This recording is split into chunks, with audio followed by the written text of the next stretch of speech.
신바람 사연 아파트. 오늘의 사연 시작하겠습니다.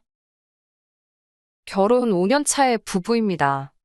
결혼 생활 5년 동안 고부 갈등 같은 건 생각도 안 해봤을 정도로 잘 지냈어요. 시부모님도 정말 좋은 분들이셨고, 제가 잘하는 만큼 남편도 친정에 잘했습니다. 서로 갈등이 생길 일이 없으니 다툴 일도 없었고 행복했어요. 10월드라는 말은 제게는 먼 이야기나 마찬가지였지요. 그런데 얼마 전에 저희 결혼하기 전에 이민 생활을 나갔던 신우가 이민 생활을 실패하고 귀국을 하게 되면서부터 잘 맞아 떨어지던 단추가 하나둘씩 흐트러지기 시작했어요. 신우는 남편보다 2살 위 누나로 원래는 어학연수차 미국에 갔다가 거기서 만나게 된 사람하고 혼인신고를 올리고 눌러앉게 된 케이스입니다. 저희 결혼식 때도 오지도 못한 게 무슨 영주권을 진행 중에 있는데 한국 오며 가며 한 기록이 있으면 불리할 수도 있다고 해서 저 같은 경우에는 결혼 전은 물론이고 결혼 후에도 신우를 직접 만나본 적은 없어요. 결혼하고도 벌써 5년이나 지났는데 금방 나올 것 같이 말하던 영주권은 나오지를 않다가 서류가 틀어졌다고 해서 결국 한국으로 돌아오게 되었대요. 그냥 머무는 방법도 있었는데 선택지가 신우 입장에서는 힘들었을 법도 한 게 미국에서 신분 없이 사는 방법하고 다른 방법으로는 매년 1,000만 원이 넘는 돈으로 학교를 다니면서 비자 연장을 해서 사는 방법밖에 없었대요. 전자의 경우나 후자의 경우나 정식적인 신분이 아니라서 미국 내에서 직업을 가질 수 있던 상황도 아니었다고 하고요. 아무튼 그렇게 여태껏 제 결혼 생활에 단 한 번도 존재한 적 없었던 신우가 갑작스럽게 생기게 되면서 서로 잘 맞아서 하나로 잘 돌아가던 제 결혼 생활이 조금씩 어긋나기 시작했던 것 같습니다. 신우가 조금 성질이 급하고 우악스러운 부분이 있다는 건 이미 첫 만남에서부터 눈치를 챘습니다. 어떤 성격이던 간에 갈등 없이 잘 지낼 자신이 있었는데 하나 신우에게서 적응이 되지 않았던 게 저를 마치 아랫사람 대하듯이 대했다는 거예요. 신우가 당장 한국에 돌아와선 남편과 같이 머물 곳이 없으니 신우의 친정, 그러니까 저희 시댁에서 몇 달간 지냈었어요. 그러니 좋으나 싫으나 보고 싶지 않았어도 시댁에 가면 신우를 마주할 수밖에 없었던 겁니다. 그런데 신우는 당연스럽게 저한테 일을 시켰어요. 신우가 저한테 일을 시키는 게 기분이 썩 좋지만은 않았습니다. 그동안 시부모님께서 저한테 시집살이 비슷하게 시킨 것도 하나 없으셨거니와 저 또한 제가 해야 하는 부분에 대해서는 시부모님이 가만히 있어도 된다 하셨다고 하더라도 스스로 알아서 제 할 일을 했었거든요. 굳이 시키지 않아도 제가 할 수 있는 일은 제가 알아서 하고 제가 안 해도 되는 일은 알아서 안 하는데 신우는 마치 저를 임자 만났다는 듯 아예 초반에 기선제압을 하려고 하는 건지 이것저것 다 시키더라고요. 오죽하면 시어머니가 신우한테 왜 그러냐고 할 정도로 티나게 저를 부려먹으려고 안달이었어요. 과일 깎는 것 정도는 제가 당연히 할 수 있는 일이고 그동안도 제가 알아서 했던 일입니다. 사람에 따라서는 그걸 기분 나쁘게 받아들이는 사람도 있다는 걸 알지만 저한테는 크게 문제가 되지 않는 일이에요. 애초에 시부모님이 과일 같은 거 잘 안 챙겨 드시기도 해서 제가 일부러 과일까지 가져와서 드시라고 준비해드리곤 했거든요. 신우한테는 시댁에서 과일 깎는 게 엄청 싫었던 일이었던 것 같아요. 애초에 제가 깎아 먹으려고 가져간 건데 으스대면서 대놓고 저한테 시키려고 하는 걸 보니 작정을 해도 뭔가 대단히 작정을 했구나 싶은 모습이었습니다. 오죽하면 식사 끝나고 나서 바닥에 걸레질 좀 해야겠다고 하면서 저를 부르기까지 하더라고요. 그 이후는 뭐 말할 것도 없이 시어머니가 막아주셨어요. 제가 시댁에 와봐야 한 달에 몇 번이나 오는 줄 아냐고 걸레질까지 시키냐고 맨날 지내는 네가 하라고 하면서 걸레를 쥐어주셨거든요. 신우는 뿔뿔거리며 바닥 기어다니면서 바닥을 훔치면서도 계속해서 거실에 앉아서 과일 깎고 있는 저를 째려보더라고요.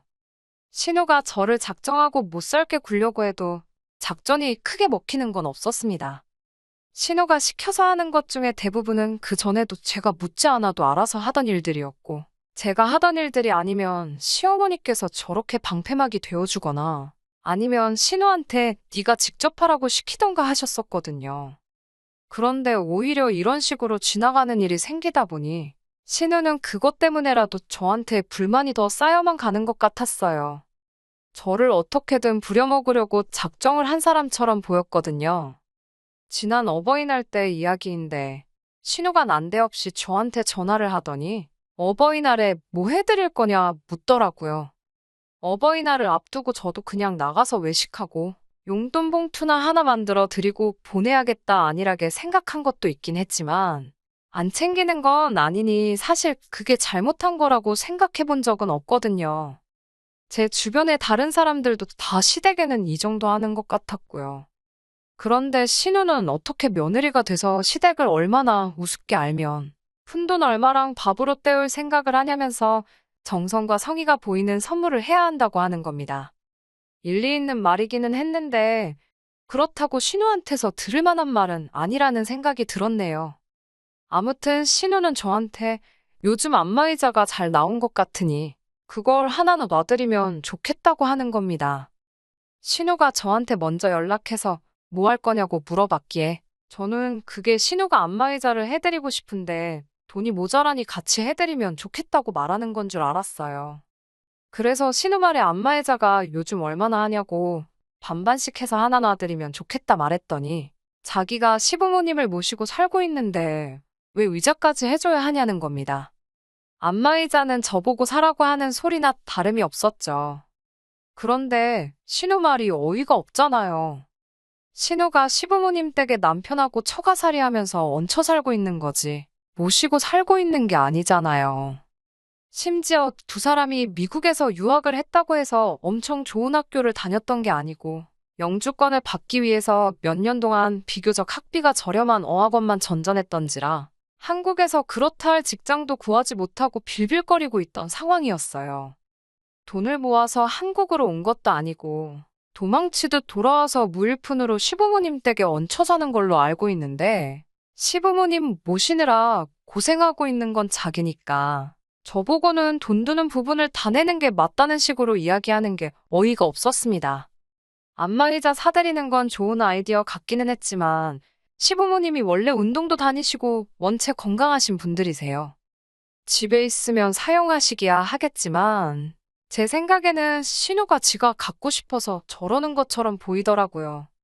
시댁 방문해도 어디가 뻐근하다, 침대에서만 생활하다가 바닥에다 이불 깔고 잘라니까 아주 허리가 산산조각이 나는 것 같다 하면서 안마의자 하나 장만하면 좋겠다고 일전에도 노래를 부르듯 안마의자 타령을 한 적이 있던 신우였거든요. 그 속이 뻔히 보이는데 제가 시부모님 위해서 하는 것도 아니고 신우 좋으라고 시댁에 안마의자를 내 돈으로 놔주고 싶지는 않더라고요. 그래서 신우한테 요즘 인터넷 찾아보니까 안마의자 같은 건 정수기처럼 달마다 렌트해주는 데도 많다더라. 저는 시부모님 어버이날에 외식하고 용돈 드리는 걸로 정해놨으니 정 하나 해드리고 싶으시면 신우가 직접 해드리는 게 좋지 않겠냐고 은근슬쩍 비아냥거리면서 말해줬죠. 한 달에 렌트해봐야 비용 얼마 나오지도 않고 안마의자라는 게 원체 부피가 큰 가전이다 보니 안 쓰게 되면 집에 자리만 차지하는 애물단지로 전락하잖아요. 몸에 잘 맞을지 아닐지도 모르는데 무턱대고 몇백만 원 줘서 새 걸 사드리는 것보다 한번 렌트로 써보고 결정하는 것도 나쁘지 않지 않겠냐고. 그렇게 한마디 했더니 신우가 저보고 아주 너 같은 며느리는 세상에 없겠다고 하고 전화를 끊더라고요. 저는 속으로 너 같은 딸도 세상에 없을 거다 하고 말았네요. 당장 신우가 저를 귀찮게 하기는 했지만 저한테 직접적으로 피해를 주는 부분은 없다고 생각했어요. 거기에 그동안 결혼 생활하면서 시부모님과 저희 관계가 워낙에 좋았기에 신우가 저런다고 해서 제가 덩달아 시부모님한테까지 나쁘게 대해야 할 이유는 없다고 생각했습니다. 그런데 얼마 전에 시어머니가 급격하게 몸이 안 좋아지게 돼서 병원에 자주 오며 가며 하셔야 하는 일이 생기게 되었습니다. 일주일에 2번씩 병원에 왔다 갔다 하셨어야 했어요. 아버님은 아직 은퇴를 안 하셔서 일을 하고 계시고 남편도 일을 하고 있어서 어머님을 모시고 병원에 다녀올 수 없는 상황이었어요. 예전에도 어머님이 같은 이유로 몸이 안 좋으셔서 제가 어머님을 병원에 오며 가며 모시고 다녔던 적이 있었습니다. 저 또한 일을 하고 있었는데, 저 같은 경우에는 제가 하는 일이 회사를 나가는 게 아니다 보니, 그런 시간적인 부분에 있어서는 조금 유도리가 있는 직장이어서 그렇게 할 수 있었던 거예요. 하지만 이번에는 조금 안심을 했던 게, 신우가 집에 상주하고 있으니 이번만큼은 조금 괜찮을 거라고 생각했어요. 신우가 오며 가며 시어머니 모시고 병원도 다닐 수 있고, 경우에 따라서는 신우가 어머님 병수발까지 들을 수 있는 상황이었으니 말이지요. 몇 년 전 그 당시보다 나아진 상황이라 저나 남편, 시아버지의 시어머니까지 다들 안도의 한숨을 내쉬었는데, 정작 시어머니 모시고 병원 다녀와야 하는 신우가 자기는 하기 싫다고 대놓고 선언을 하더라고요. 자기는 차도 없는데 시어머니를 어떻게 모시고 다니겠냐고 하면서 저희 보고 자기가 시어머니 모시고 병원 다녀오기를 바란다면 저희 자가용을 신우한테 맡기거나 아니면 그동안 자기가 타고 다닐 차를 마련해 달라는 겁니다. 렌트를 해주던, 새 차를 사주던, 중고차를 사던 그건 상관이 없다고 말하는 거였어요. 그런데 속이 뻔히 보이더라고요. 그것 또한 미국에서는 자동차가 있어서 여기저기 다녔는데 한국에서는 당장 차 없이도 살 수가 있으니 차를 따로 안 샀다는 거예요. 그런데 막상 차 없이 살려니까 불편하다는 거죠. 그렇다고 차를 한 대 뽑기에는 유지비는커녕 기름값도 낼 수 있는 상황이 아니다 보니 차를 사야 하는 변명조차 할 수가 없었던 거예요. 이참에 신우는 지 돈 안 들이고 차까지 뽑아서 시어머니 병원 모셔다 드린다는 핑계로 남편하고 어디 좀 놀러 다닐 계획을 세우고 있던 것 같더라고요. 속이 뻔히 보이는 개수작이지만 어쩌겠어요. 당장 신우가 차가 없으면 안 하겠다는데. 그래서 울며 겨자 먹기로 남편이 타는 차를 신우에게 넘겨주게 되었습니다. 신우 조건이 평일에도 자기가 차를 쓸 수 있어야 한다는 조건이 붙어 있었기에 짚고 넘어가고 싶었지만 어쩔 수 없었어요. 어쨌든 시어머니 병원 모시고 다니는 일은 해주기로 한 거니 저희들 입장에서는 급한 일부터 해결을 하자는 생각이었으니 말이지요. 처음 몇 주간은 신우가 시어머니 모시고 병원을 잘 다녔어요. 체력적으로 지쳐있는 시어머니가 집에서 쉬고 계시면 신우가 집에서 시어머니 대신 집안일을 해주거나 병수발을 들어주거나 하지는 않았지만 말입니다. 신우는 차가 생겼으니 신이 난다고 병원 가는 날이 아니면 놀러 다닐 생각밖에 없었던 것 같아요. 병원 가는 날만 아니면 신우는 거의 집에 없는 걸로 봐도 무방했습니다. 어머니가 저렇게 아프고 자기 남편의 아버지의 동생네 부부까지 다 돈 버느라 정신이 없는데 저렇게 놀러 다니고 싶을까? 놀러 가서는 재밌게 놀 수나 있나 싶었어요. 아무튼 그렇게 시간이 지나면서 신우가 몇 번씩 급한 약속 때문에 어머님을 병원에 모시고 가지 못한다 하면서 병원 스케줄을 조정하는 일이 몇 번 생기게 된 겁니다. 다행히 아예 안 모시고 갔던 것도 아니고 정 급한 날에는 남편이 어떻게 시간이 돼서 택시 타고 한번 모시고 다녀오기도 했었어요. 그런데 시어머니도 다른 것도 아니고 어머니인 당신이 아파서 병원 다니는 건데 자기 입맛에 맞게 어머니 병원 스케줄까지 바꿔가는 신우한테 서운한 게 있었나 봅니다. 오며 가며 하면서도 귀찮은 일을 떠맡아서 하게 되었다는 생색을 그렇게 내기도 했고요. 그래서 시어머니가 하루는 저한테 따로 연락을 해오셨어요. 병원 스케줄이 토요일에 잡혔는데 토요일에는 제가 일을 나가지 않거든요. 그러니 어머님이 신우 꼴도 보기 싫으시다고 그냥 저랑 같이 병원 한번 다녀와주면 안 되겠냐고 부탁을 하시길래 그렇게 하기로 했습니다. 신우는 어머님이 저랑 가기로 했다는 말에 조금 반성이라도 했었다면 좋으련만 안 그래도 토요일에 가는 거 싫었는데 잘 됐다고 좋아했다고 하더라고요. 아무튼 제가 어머님을 모시고 병원에 가기로 했던 날이 되었어요. 그런데 갑작스럽게 제가 일하는 곳에 결혼이 생기게 되면서 저보고 급하게 출근을 해줄 수 있느냐 하는 연락이 왔습니다. 어머님 병원 모시고 다녀와야 된다고 안 된다고 설명을 해봤지만 당장 제 일터에 저 말고는 연락이 되는 사람이 따로 있는 것도 아니고 제발 한 번만 살려달라고 사정사정을 하더라고요.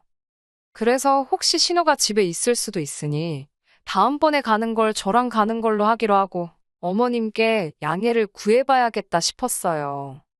그게 화근이 될 거라고는 상상도 하지 못했지요. 어머님은 제 상황을 듣더니 알겠다고 하시고는 신우랑 같이 병원 다녀오겠다고 하셨던 겁니다. 그런데 그건 어머님의 거짓말이었던 거예요. 신우는 이미 아침 대바람부터 어딜 나가 있던 거였고, 시어머니는 괜히 제 입장 난처해질까봐 그냥 혼자서 다녀오시기로 하고 대중교통을 타고 이동을 하셨던 거였어요. 그리고 지하철을 타고 가시다가 빈혈기로 잠깐 정신을 잃으셨나 봅니다. 병원을 훨씬 지나친 역에서 발견돼서 병원에 입원을 하시게 돼버렸어요. 어머님이 입원했다는 소식에 저도 하던 일 앞치마 벗어던지고 곧장 병원으로 향했고, 아버님이랑 남편도 병원에 이미 와 있더라고요. 이게 다 무슨 일이냐 묻길래 제가 급하게 일 때문에 병원에 같이 못 가게 되었다는 사실을 전했고, 어머님은 신우랑 가신다고 했는데 저도 무슨 일인지 모르겠다 이야기를 했어요. 얼마 안 있어서 신우도 병원에 도착을 했고, 어머님 입원하신 거 보고는 어머님이 저렇게 된 게 다 저 때문이라면서 다짜고짜 제 멱살을 잡더라고요.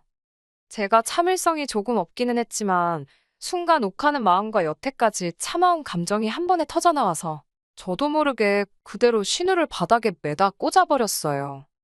제가 어렸을 적에 운동을 좋아라 했고 아버지께서 저를 국가대표로 만든답시고 유도를 했던 적이 있어요. 초등학교 때까지도 곧잘 하기는 했는데 제가 성장기가 일찍 끝나버려서 체급에 맞추려면 몸무게를 많이 올려야 했었거든요. 그런데 어린 여자아이 마음에 그렇게 하기는 싫기도 했고 이미 초등학교 때도 저보다 잘하는 애들이 많아서 그냥 포기를 했었어요. 그 뒤로는 그냥 평범한 여자의 삶을 살아왔는데 그래도 그때 배운 게 몸에 남아있다 보니 저도 모르게 신우를 바닥에다가 매다 꽂아버린 거지요. 그 자리에 있던 모두가 눈이 동그래져서 심지어 기운 없이 누워 계시던 시어머니도 덩달아 놀라서 그 상황을 지켜보더라고요. 저도 바닥에 널브러진 신우를 보면서 후다닥 제정신이 들어서 제가 뭐 한 거지 하는 생각이 들었습니다. 그래도 시부모님 보는 앞에서 신우를 바닥에 내동댕이 쳐버렸는데 좋은 소리 들을 거라고는 생각도 못했지만 역시 저희 시부모님이었어요. 적반하장으로 큰 소리치는 신우에게 네가 맡아서 하기로 했던 일도 제대로 안 해놓고서는 뭘 잘했다고 멱살을 잡고 왜 그걸 며느리 탓으로 떠넘기냐고 하시더라고요. 애초에 네가 똑바로 했으면 시어머니가 저한테 그런 부탁이나 하셨겠냐며 딸 냅두고 며느리한테 그런 부탁하는 니네 엄마 체면은 생각해봤겠냐며 신우를 나무라시더라고요. 저한테 매다 꽂힌 것도 당해도 싼 일이라고 또 별것도 아닌 일 가지고 며느리 잡들이 하려고 하기만 해보라고 울음장을 놓으시는데 신우는 바닥에 대자로 뻗어서는 아무 말도 못하고 억울한 건지 눈물만 삼키고 있는데 조금 미안한 마음까지 들었습니다. 그 뒤로는 신우가 시부모님 말도 잘 듣고 저희한테 쓸데없는 억지도 안 부려요. 그리고 저를 보면 쭈뼛쭈뼛거리면서 피해 다니기 일쑤입니다. 남편한테 들으니 신우가 그동안 저를 키도 작고 얌전해 보인다고 아주 우습게 봤다나 봐요. 겉만 보고 저를 아주 물로 봤다가 직접 바닥에 매다 꽂히고 난 뒤로부터는 저한테 함부로 대하지 못하는 거였지요.